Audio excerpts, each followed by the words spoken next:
بسم الله الرحمن الرحيم الحمد لله إن الحمد لله نحمده ونستعينه ونؤمن به ونتوكل عليه ونعوذ بالله من شرور أنفسنا ومن سيئات أعمالنا من يهده الله فلا مضل له ومن يضلله فلا هادي له ونشهد أن لا إله إلا الله وحده لا شريك له ونشهد أن محمدا عبده ورسوله فقال الله سبحانه وتعالى بعد أعوذ بالله من الشيطان الرجيم وربك يخلق ما يشاء ويختار فقال النبي صلى الله عليه وسلم من صام رمضان إيمانا واحتسابا غفر له ما تقدم من ذنبه أو كما قال عليه الصلاة والسلام اللهم بارك لنا في رجب وشعبان وبلغنا رمضان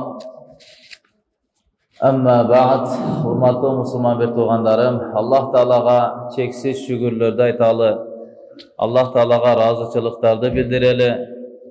Siz menen bizge Allah'ım çoğun bir jakşılığın verip, iman verip, tınçlık verip, densoluk verip, aman esen, uşul gündergeçen Allah'ım siz menen bizde yaşap gelgenge mümkünçülük verdi. Bugün siz menen biz oturgan Cuma gün bul jönököy Cuma emes, balkim Rajab ayının akırkı günü bolup sanalat. Bugünkü Şamga çeyin Rajab ayının 30-cü günü. Bugün Şamdan tartıp Şam namazı baştalar zamat gün batkandan keyin Şaban ayının 1-ci günü bolat.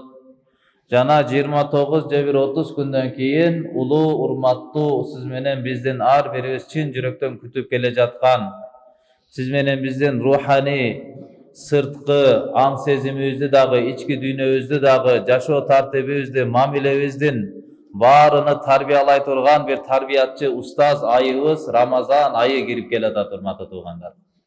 Alhamdulillah Allah Teala'ga şükürlerde aytalı. Bizdin sabığızda kança murdağı жылы 1 yıl murun uşul jerge oturgan adamlar balkim hazır jer astında jüröt. Biz dünya alamında jürsek alar barzak alamına ötüp ketişti. Siz menen biz dagı bir amal kılıp, toba kılıp, jakşı işlerde kılıp, ahiret özge kurup kalıga mümkünçülük var. Birok alar kılgan amallarına suroo жооп berip, kılgan günösün sazasını alıp, kılgan jakşılıkların soobunu alıp durgan adamlar var. Şondan Allah'a şükür aytalı. Allah Taala siz menen bizi tiriler katarına koşup, uşul meşitke alıp gelip çoğultkan Allah'a şükürler bolsun. Bugünkü siz menen bizdin Cuma bayanımızdın teması dağı uşul alkağında bolmokçu. Rajab jana Şaban ayının özgöçölügü tuuralı. Rajab ayı boyunca biliriz. Kur'an-ı Kerim'de Allah Teala aytkan Allah'ın aldığında bir yılda 12 ay var. Jana oşol 12 aydan içinen o minha arbaatun hurum alardan içinen 4 ayı aram aylar bolup sanalar. 4 ay aram aylar bolup sanalar. Al kaysıl Rajab, Zulqa'da, Zulhicce, El-Muharram bu ayları aram aylardan bolup esepteler. Rajab degen hazır 7-ci ay. Mından keyin 8-ci ay gelet al Şaban ayı. Andan keyin 9-cu ay gelet al Ramazan ayı. Andan keyin 10-cu ay gelet al Şavval ayı. Andan keyin 11-ci ay gelet Zulqa'da, andan keyin Zulhicce, 12-ci ay kayra Muharram, kayra 1-ci ay bolasıdır. Yani 3 ay katar Zulqa'da, Zulhicce, Muharram ayları, jana 7-ci ay bolgan Rajab ay, bol Allah Teala'nın bekemdösü menen, Allah Teala'nın çeçiminin negizinde bol aylar en sıylı aylar bol eseptiler. Rabbuka yakhluqu ma yasha'u ve yakhtar. Kur'an'da Allah Teala özünün mamilesini düşündürüp aytıp koygon, senin Rabbin kalagan nerseni jaratan. Hiç kim Allah'a bu meselede karşı çığa albay. Karşı çıkkanga aksı dağı jok. Emne için taşты sen mınday kılıp katı jarattın. Emnege taştın gereği var ele. Emnege suunun gereği var ele. Hiç kim bir karşı çığa albay. Emnege su mınday, emnege gözüm mınday, emnege kulağım bul jerde. Hiç kim Allah Teala'ga bir kritika koya albay. Karşı bir suroo koya albay. Rabbuka yakhluqu. Allah senin Rabbin kalagan nerseni kalaganda jaratan. Ve yakhtar oşondayla kalagan nerselerdi tandap alat. Özgöçe kılıp alat. Aylardan içine demek Allah Subhanahu ve Teala bir aylarda özgöçe kılıp algan. Demek siz menen biz jaşoobuzda 3 nersege köngül buruş kerekmiz. Kaysıl wagt ötüp atat. Kaysıl amalды kılıp atamın. Jana oşonu kimden taktap suraş kerekmi? Birinciden Kur'an hadiste tuura malumatını alış kerekmiz. Ar kanday kede el oğuzunda tokulup ketken bir sözler var. Oşolorga da işenip özürdün wagtыбызды tekke getirip alıp baş kerekmiz. Tuğra malumatты, tuğra dinde kabul alış gerekmiz. Экинчиден кайсыл убакыт өтүп атат, ошол убакытты дагы коюп берип жибербейли. Үчүнчүдөн ошол учурда өзгөчө кандай амалдар бар, ошону дагы кылбай өткүзө бербейли да. Мисалы ар ким мезгил бар тура сооданын дагы. Кечеги учурларда мисалы ким долларды сомго алмаштырып алган болсо, анда ошолор утуп кетти дегенде. Инфляция учурунда. Ошол сыяктуу ар бир замананын өзүнүн өзгөчө бир амалы бар. Ошол амал өтө сооптуу болуп калган учурлар болот. Ошол учурлар урматтуу туугандарым, мына бүгүнкү акыркы Ражап айдын акыркы күнүндөбүз. Ушул күндөр дагы өзгөчө Алланын алдындагы бааланган күндөрдүн бири. Себеп дегенде Кур'анда ошол эле аятта Алла айтат: "Вала тадлиму фихинна анфусакум", силер бул айлардын ичинде өзүңөргө зулумдук кылбагыла. Өзүңөргө зулумдук дегендин мааниси качан адам өзүнө жамандык кылат. Эч бир адам мисалы билип туруп ууну ичпейт. Билип туруп зыяндуу нерсеге кадам койбойт. Качан өзүңөргө зулумдук кылбагыла дегендин мааниси эмне? Акыл эси жайында адам өзүнө кантип зулумдук кылат? Күнөө жасап зулумдук кылат. Кылба деген нерсени кылып коюп зулумдук кылат. Арам нерселерди аткарып коюп, арамдан чыкпастан, адалга кадам койбой жашоо өткөрө бере турган болсо, 5 мал намазды турбаса, адалдан тамак жебесе, адал мамиле кылбаса, таза жашоого чыкпаса, уяттуу жашоого чыкпаса, намыской жашоого чыкпаса, арам менен жашай берсе, ошол адам өзүнө зулумдук кылып атат деген сөз. Куран чечмелөөчүлөр зулумдук кылбагыла, тактап айтканда күнөө жасабагыла бул айларда. Кандайча Ражапта күнөө жасаба? 7-чи ай, 10-чу, 11-чи, 12-чи, анан 1-чи ай 4 айда күнөө жасаба? А калган айларда күнөө кылсак боло береби? Уруксатпы? Деген түшүнүк чыгып калат. Бул 4 айдын ичинде күнөө жасаба дегендин мааниси, бул айлар менин алдымда өтө сыйлуу, кадырлуу айлар, өзгөчө мамиле кылгыла. Бул айда күнөөнү өзгөчө сактангыла күнөөдөн. Негизи эле күнөө жасабагыла. Бирок ушул айда өзгөчө жасабагыла. Себеби бул айда күнөө кыла берген адамдарга менин ачуум катуу келет. Бул айда силер жакшы ишке, негизи эле ар бир учурда жакшы ишке умтулгула. Вa'буд раббака хатта я'тиякал яқин. Куранда Алла айтат, сен өзүңдүн Роббиңе ибадат кылгын, чечкиндүү нерсе, ишенимдүү нерсе. Мындайча айтканда, өлүм сага келгенге чейин. Өлүмдү эч ким четке кага албайт. Яқин, Куранда яны яқиндүү нерсе, ишенимдүү нерсе деп айтканда, ишеним сага келгенге чейин. Ишениктүү болгон, дүйнөдө эч бир адам четке какпаган, өлүм сага келгенге чейин сен Роббиңе ибадат кыла бергин.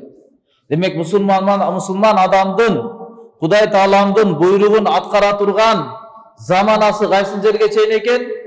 Анын сурогу, анын убактысы өлүм келгенге чейин. Өлгөнгө чейин сиз менен биз Алланын өкүмүн аткарганга тийишпиз. Кайсы жерде болбосун биз жакшы иш жасашыбыз керек. Бирок Аллахым бул айларда силер күнөө кылбагыла, ушул айларда силер жакшы иш жасагыла дегендин мааниси, бул айдагы кылынган жакшылык эселенип туруп сообу берилет деген маанини туйду.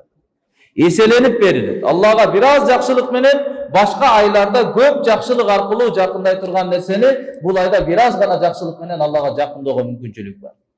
Башка айларда ыйлап жүрүп ача турган Алланын мээрим эшиктери бул айда жылмайып жүрүп жасаган жакшы иштердин аркылуу ачып алууга мүмкүнчүлүктөр бар.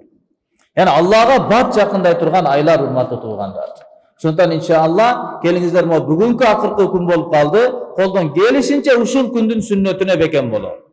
Ушул күндөгү болгон Алланын өкүмүнө бекем бололу. Асырдан кийин күн батканга чейин дуа кылына турган болсо, сөзсүз бүгүн дуа кабыл боло турган үчүн.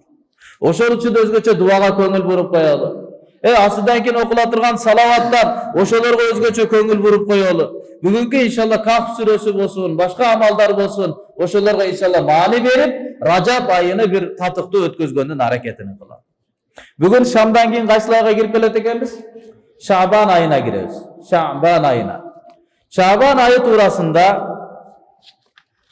уламалар айтат, бул Шабан, Ражап, Шабан, анан Рамадан айы. Бул эки ай, анан кийин Рамазан айы кирип келет.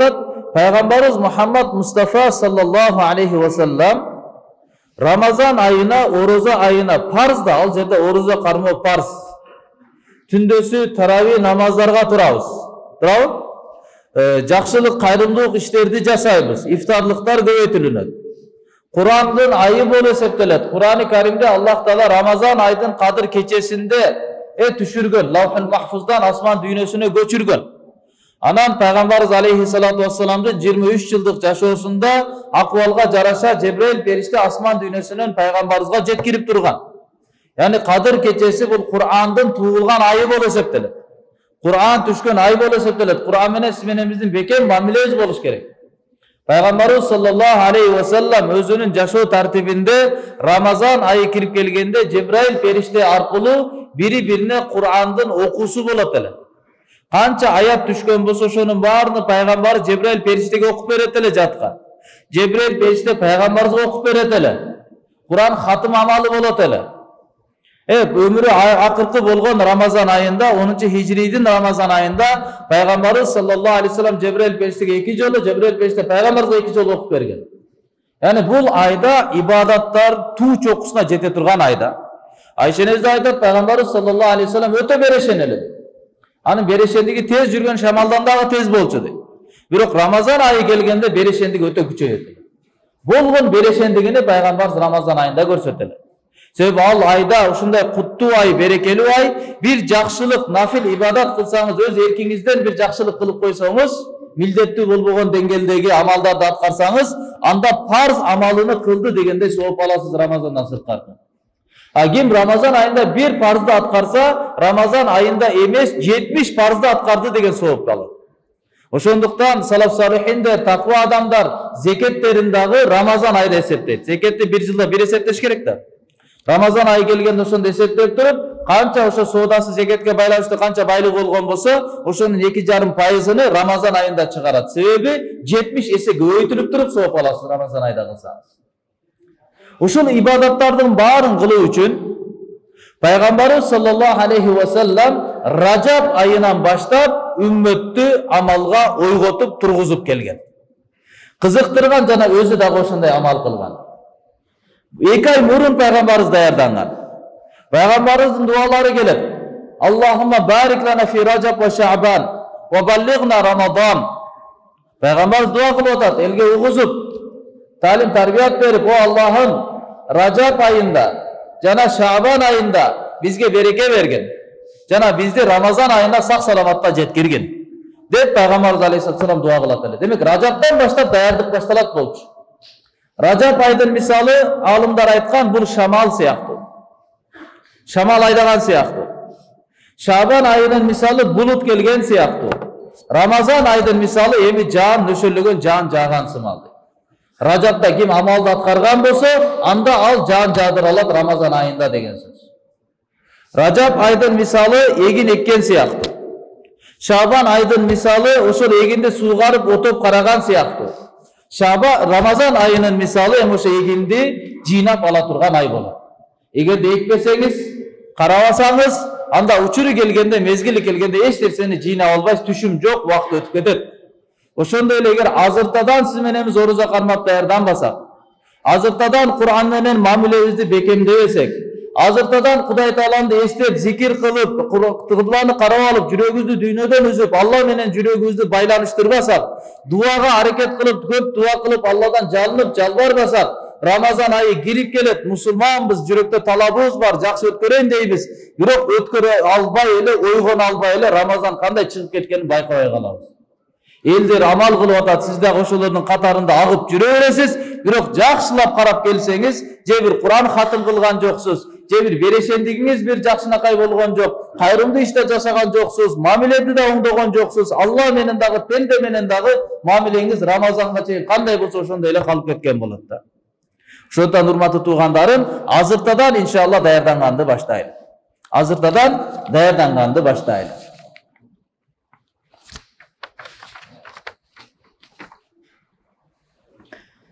İmam Tirmizi jana İmam Nasai rahmetullahi aleyhi rivayet kılgan hadiste, sahih hadiste Usama bin Zayd radıyallahu anhuma aytat. Kultu ya Resulallah, men Peygamberimizge kayılıp bunday dedim. O Allah'ın elçisi. Lima araka lam araka tasumu min şehrin min ash-shuhuri ma tasumu min Şaban. O Allah'ın peygamberi. Şaban ayında kanday siz oruza karmaysız? Başka ayların birinde dağı mınday dengelde oruza karmaganыңızды görgön emesmin. Ayşe enemiz başka rivayatlarda aytat, Peygamberimiz sallallahu aleyhi ve sellem Ramazan ayдын orozosunu толук кармагандай башка эч бир айды толук кармаган эмес, Шабан айдан башка. Yani Şaban ayında Peygamberimiz özgöçө көп ороза кармаган. Жана ушул ай мага эң сүйкүндүү ай деп Шабан айын айткан ороза кармаганга. Бул жерде да ошо Peygamberimizin амалын көрүп, Шабан айында Peygamberimiz ороза көп кармаган экен, нафил орозолорду. Ошону көрүп алып Усама бин Зайд радиаллаху анхуга сурап атат: "О Алланын элчиси, сиз мурда башка айда көрбөгөндөй Шабан айында көп ороза кармайсыз. Бунун себеби эмнеде?" Peygamberimiz өзү айтып атат: "Далика шахрун ягфулун насу анху байна Раджаба ва Рамадан." Бул ушундай ай, көпчүлүк адамдар Рajab менен Рамазан айдын ортосунда келгендиктен, Арам айы менен Рамазан айдын ортосунда, ороза айдын ортосунда келгендиктен, көпчүлүк адамдар бейкапар болуп кала турган ай. Көпчүлүгү көңүл бурбай калат ушул айга. Ва хува шахрун, биринчи себеби. Экинчи себеби бул ушундай ай турфау фихил а'мал ила раббил аламин. Пенденин кылган амалдары Раббул аламинге ушул айда көтөрүлөт. Fa uhibbu an yurfa'a amali wa ana sa'im. Men orozо кармаган амалым Аллага карай көтөрүлсө экен, мен ошону жакшы көрөмүн дейт. Ошону кааладым дейт. Демек Пайгамбарыбыз саллаллаху алейхи ва саллам бул хадисте Шабан айында эмнеге көп ороза кармаптыр? Биринчиден ушул эле жетиштүү. Кимдин жүрөгүндө Пайгамбарыбыз болгон сүйүү болсо, Пайгамбарыбыздын үммөтүмүн деп сыймыктанган болсо, ал адамга ушул сөз эле жетиштүү. Сүйүктүү Пайгамбарын Шабан айында ороза кармаган, ушул эле жетиштүү ороза кармаш үчүнчү. Болду, сүннөт экен, болду, аткарамын. Пайгамбарыбыз кылган кыймыл экен, болду, мен ушуну аткарамын деп ушул эле жетиштүү. Бирок Пайгамбарыбыз анын себебин да баяндап кетип атат. Эмне үчүн бул айда өзгөчө ороза кармайт? Биринчи, исламдын бир эрежесин баяндады. Адамдар бейкапар болуп калат. Ошон үчүн мен кармайм. Демек, адамдар бейкапар болгон учурда сиз бейкапар болууга сизге рухсат жок. Пайгамбар бул жерде ушундай айтып аткандай эле, о мусулман, эгерде башка адамдар кайсы бир жакшы иштен бейкапар болуп башка нерсе менен алектенип кетип калган болсо, анда сен аларды ээрчип кете бербе. Алардын арыгына түшүп, сен дагы кошо кете бербе. Сен сага Алла түшүндүрдү, сага билдирдиби, сен өз амалыңда бекем бол. Сен Алладан бейкапар болбо. Сен акыреттен бейкапар болбо. Сен өлүмдөн бейкапар болбо. Сенин чогуу кесиптештериң, башкалар, алар жеп эле, жутуп эле, арам менен эле жашап, акырет болбой аткан эле жашап аткан болсо, сен аларды карап ээрчип кете бербе. Сен Алланы эстеген адамсың. Сен кыяматка ыйман келтирген адамсың. Sen kabırda surap var ekenligini bilgen adamsın. Tübölüktü жашоого, kıska жашоодо даярданыш үчүн келгениңди билген адамсың. Sen adamдар дерчип кете бербе дегендей маанини Пайгамбарыбыз айтып атат. Адамдар бейкапар болуп калган учурда жакшы амалды кылуу бул сообу эселетүүгө себеп болот. Мисалы хадистерде келет. Базарда отуруп туруп Алланы эстеген адам душмандарга каршы согушка чыкканда анын жоокерлери, анын тарапташтары качып кетип, өзү жалгыз каршы душмандар менен күрөшүп жаткандай Алланын алдында даража табат дейт. Бул деген адамдар баары бейкапар деген сөз да. Баары дүйнө менен эптеп товарын сатыш керек, эптеп келген клиенттин акчасын чөнтөгүндөгү дүйнөсүн алып калыш керек. Алдамай, көз боомочулук, дүйнө парастык болуп жаткан жерде сиз Алланы эстеп отурасыз. Siz aldığınızda Kur'an, günde bir para Kur'an okuyorsunuz o yerde. Sizin kolunuzda tesbih var, o yerde siz zikirleri doldurup tesbihleri de aytasınız. Siz o yerde adamlarga жақсылыкка çakırıp cemaattan kaytarasınız. Allah'ı estek oturgan adamın misali, o yerde жалгыз düşmanlar menen betleşip yatkan adamday olur deydi. Bağımdat namazın soğubu köbürak. Kim cemaat menen gelip turganda kuttan namazını okuy turgan bolsa, tündün jarım boyu ibadat kılgандай sevap alат. Bağımdat namazın gelip turup cemaat menen okuy turgan bolsa, anda al adam tünü boyu ibadat kılgandın soğubunu alat. Emne üçün? Beyqapar bolup kalgan üçün. Tündös adamlar tamak aş, başka nerse menen alek, üy bülö menen alek, alemi elte menen uyku menen alek bolgan üçün, bağımdattan uçuru. Adamlar beyqapar bolup kalgan uçurda, beyqaparçılık basıp kalganda, ошол учурдагы өкүмдү аткаруу бул өтө соопко ээ экендигини Пайгамбар ушул шариаттын бир эрежесинде баяндап атат. Адамдар бул айда көбүнчө бейкапар болуп калат. Ражап айга өзгөчө көңүл буруп атышат. Харам ай деп Куранда айтылган үчүн, Рамазан ай орозо айы. Адам баласы буга да өтө көңүл бурат. Бирок ортодогу Шабан айына, Рамазанга чейинки болгон айга көңүл бурбай калат. Ошондо мен ушунда орозо кармаганды жакшы көрөм. Бир. Экинчи себептин баяндады. Ve huve şehrun turfa'u fihi'l a'mal ila rabbil alamin. Bul uşunday ay, bul ayda pendenin amaldары Allah Taalaga көрсөтүлө турган ay. Эмне кылганбыз, эмне жасаганбыз, ошону бар Аллага сунуштала турган ay. Алымдар айткан, адам жашоосунда амалы Аллага көрүнүү дегени 3 түрдүү көрүнөт. Пайгамбардын хадистеринин жыйынтыгынан 3 маани чыгат. 3 учурда сиз менен биздин амалыбыз Аллага сунушталып турулат. Biz жашап эле кетип атабыз, бирок сиз менен биздин кожоюнубуз, Кудайыбыз Аллах Таала сиз менен биздин амалыбыздын баарынан кабардар. Ошого жараша мамиле кылып атат. Ошого жараша түбөлүккө мамиле болот. Биринчи биздин амалыбыз көтөрүлөт, көрсөтүлөт, Аллах Таалага күнүмдүк амал көтөрүлөт. Экинчи пенденин ошо кылган апталык амалы көтөрүлөт. Үчүнчү жылдык амал көтөрүлөт. Күнүмдүк кылган амалдар Пайгамбарыбыз саллаллаху алейхи вассалам айткан, силерде күндүзгү жана түнкү периштелер кезек-кезек менен алмашат деген. Багымдатта алмашат, асырда алмашат. Багымдатта келет, машаалла, эгер ибадат менен багымдатта бекем болсоңуз, андан кийин ошо багымдат намазынан кийин Алланы бир аз эстеп, зикир, дуалар менен алектенүү бул сүннөт амал. Ошол учурда дүйнө менен алектенүүнү кээ бир уламалар макру тахрими деген.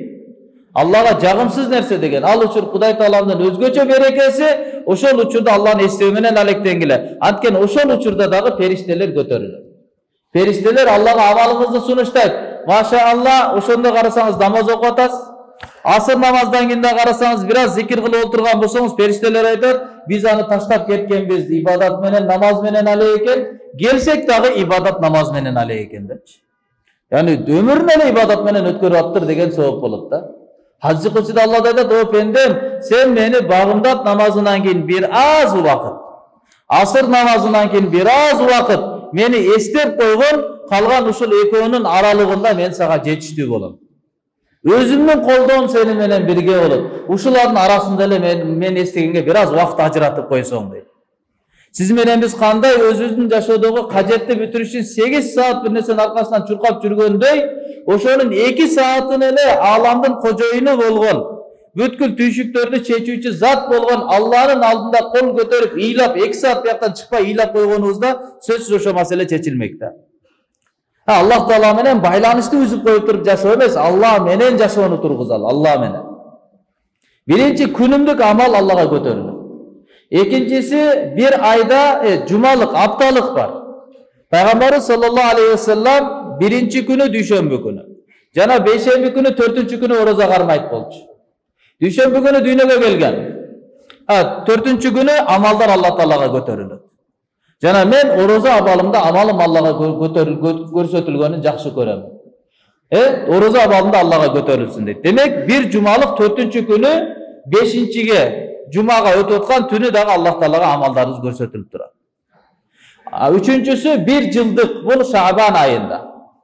Шаабан айында Бараат кечесинде деп коет, баягы Шаабандын 15-чи түнү, 14-төн 15-ке өткөн. Көпчүлүк уламалар ошол учурда дейт. Пайгамбар айтат, ушу Шаабан айында амалдар Аллах Таалага сунушталат.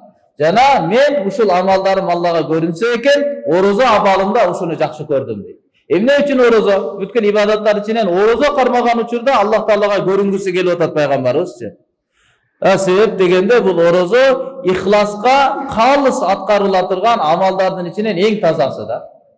Башка нерселерди эл көрсүн, көрүп турат, билип турат, угуп турат деген нерсе аралап кетет. Туурабы?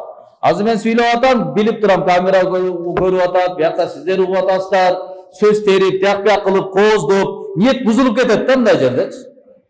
Намаз окуп атасыз, бирөө көрүп турат деген ниет болуп кетет.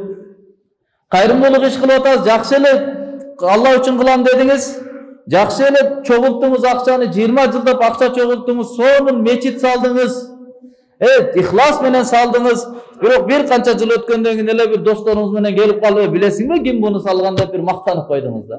Кылган сообуңуздун баары жуулуп кетет. Кыяматта айтат, ким үчүн кылган болсоң, кимге мактангансаң, ким үчүн аткарган болсоң, бар ошондон алып ала бер пайдасын дейт да. Сообун ошондон алып ал. Орозо, пайгамбар эмне үчүн орозо болгон учурумда менин амалым Аллага көрүнсүн деп атат. Себеп дегенде орозо калыс Алла үчүн аткарылат, бул жерде мактана албайсың да. Мен орозомун деп элге айта бербейсиң, мен орозомун деп жүрбөйсүң, жөн эле. Буну Алла билет, сен билесиң орозо экендигинчи. Өзгөчө нафил орозолор. Билбейт дагы сиз орозо бүгүн азыр оозуңузду бекиткенсизби, оозуңуз ачыкпы, эч ким билбейт. Ошондуктан пайгамбар айтат, яны калыс болгон амал Аллага сүйкүмдүү деген сөз да. Алла үчүн канчалык иш аракетибизди, жашообузду калыс Алла үчүн кылсак, ошончолук Аллах Тааланын алдында даража табат. Намаз окуп бүткөндөн кийин адамдар кейбирлер пайгамбарыбыз айтат, намаздын жарым сообун алат. Кейбирлер болсо намаздын 9дон 1-ин алат. Кейбирлер болсо 8ден 1-ин. Кейбирлер болсо шүттү азайып кетет. Эмне себептен? Себеп дегенде анын намазынын алган үлүшү ихласына жараша болот. Ошо намаздагы шариат сүннөткө лайыктуу окуганына жараша болот. Канчалык намазда Алланы разы кылам деп туруп сиз умтулсаңыз, ошончолук Аллахын бейиштидагы даража кылып койгон, ошончо Алла да сизди разы кылат кыямат. Бир сапта чогуу турабыз, бирок акыретте бейиште сыйлык алганда түрдү алабыз. Эмне үчүн? Канчалык бенде мен үчүн кыласың, ошончолук мен дагы сени разы кылам деген сөз да. Алланын мамилеси. Ошондуктан иншалла урматтуу туугандарым, ушул айды, Шабан айыны алдыбызда келе жаткан бардыгыбыз колдон келишинче жакшы амалдарды көбөйтүү менен өткөрөлү. Арамдан өзгөчө сактаналы. Бул айда өзгөчө түндөр бар. Ал туурасында иншалла эмки жумаларда дагы Кудай буйрса баяндап беребиз. Ошол учурда кээ бир адамдардын күнөөсү кечирилбей калат. Ошончо нурлуу ай, берекелүү түн, берекелүү ибадаттар, бирок адамдардын күнөөсү кечирилбей калып кеткен адамдар бар. Ошондуктан алымдардын сөзү бар, көп жакшылык кылганга караганда бир күнөөдөн сактанып жашаган жакшы деген. Жакшылыкты көп кылып күнөөдө эле кыла бергенге караганда жакшылыгы эптеп, бирок күнөө жасабайт, бунун даражасы Алланын алдында кадыр бартуураак. Ошондон иншалла өзгөчө соопторго көңүл буралып, андан дагы өзгөчө күнөөдөн сактаналы иншалла. Орозолорду кармайлы. Жок дегенде 1 жана 4 күнгү пайгамбар сүннөт орозосун кармайлы. Ошондой эле ай санагы менен эсептегенде 13, 14, 15 күндөрү болгон 3 күндүк орозону кармайлы. Пайгамбарыбыз айткан, бул орозолорду кармаган адамдар өмүр бою орозо кармады деген сооп алат. Анткени ар бир жакшылык 10 эсеге берилет. Айдын 3 күндү кармай берсеңиз, 30 күн жыл бою өмүр бою орозо кармап жүрөт деген сооп алып кетет деген. Жок дегенде ошолорго иншалла көңүл буралы. Анан колдон келишинче кайрымдуулук, тууганчылык мамилелерди бекемдеп, жүрөгүбүздү бир кек сактоо, башка нерселерден сактап, жаман адаттарга адатталып калган болсок, алардан чыгып, тазаланып, Рамазан айына жакшы маанай менен, ички дүйнөнүн кубаты менен, тазалыгы менен, жакшы ниет менен, чечим менен кирип барганын аракетин кылалы иншалла. Аллахым урматтуу туугандарым, баарыбызга амал кылганга мүмкүнчүлүк берсин.